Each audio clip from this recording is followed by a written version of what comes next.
சொன்னாலே நமக்கு மனசுக்குள்ளே ஒரு இதமான சந்தோஷம் கிடைக்கும். நார்மலாவே எல்லாருக்குமே இருக்கு. அதுவும் ஸ்ரீரங்கம் சொன்னா திகட்டாத ஒரு திவ்ய தேசம் நினைவுனா அது ஸ்ரீரங்கம்.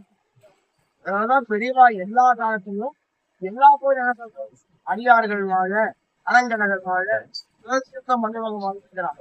அப்போ இந்த ஸ்ரீரங்கத்துக்கு ஒரு தனி மகத்துவம் ஊர்ல நிறைய கோவில் இருக்கு. நிறைய கோவில ஒவ்வொரு சில காரியங்கள் நடக்கிறதுக்காக நம்ம பிரார்த்தனை பண்ணுவோம். அந்த பெருமாள் செக் பண்ணி கேட்பா நமக்கு அனுகிரகம் பண்ணுவாரு. ஆனா இங்க நான் வந்து கேட்டும் போது எனக்கு ஒரு ஆச்சரியமான தகவல் சொல்றாரு. குழந்தைகள் நமக்கு நல்லபடியா பிறக்கிறது. சில குழந்தைகள் பகவானுக்கு ஏதோ ஒரு விசேஷ குணமாக்கினால ஆகிட்டு தான் சொல்லுவாங்க. இந்த குழந்தைகளுக்கானது ஒரு தனியா ஒரு பெருமாள் இது வந்து ஒரு தகவல் எப்படின்னா குழந்தைகள்லாம் நீ வந்தா அவங்க பணம் அதாவது ஜெயிக்கணும் அப்படின்னாலே முதல்ல சொல்லுவோம். ஒண்ணு தெய்வ பலம், அடுத்தது சந்திரன். சந்திரன் மனக்காரர்கள் மனது கெட்டுனா அதுக்கு உடம்பு கெட்டு. நீங்க மனசுல செய்ததுக்கு நமக்கு ஒரு காரியம் வரும். பிரத்யட்சமா பயமா இருக்கும். அதெல்லாம் சரசாந்து பயத்தில் பயனாத்தினாங்க.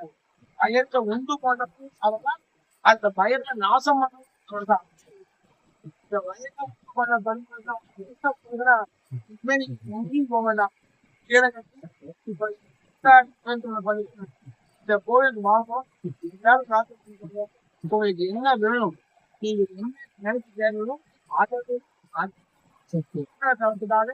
நீங்க பெருமாள் காத்துட்டாங்க. சாதாரணமா சொல்லா போய் சம்பந்தப்பட்ட பிரார்த்தம் தான்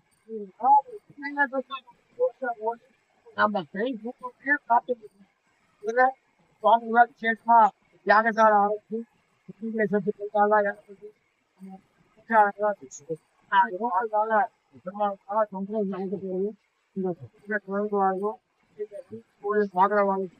எல்லா பிள்ளைக்குமே குழந்தை அதே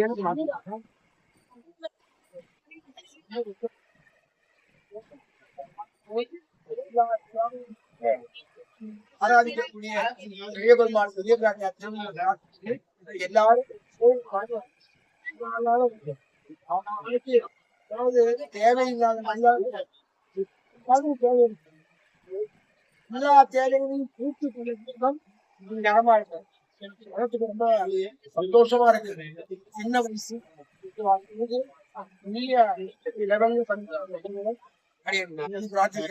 இவாளும்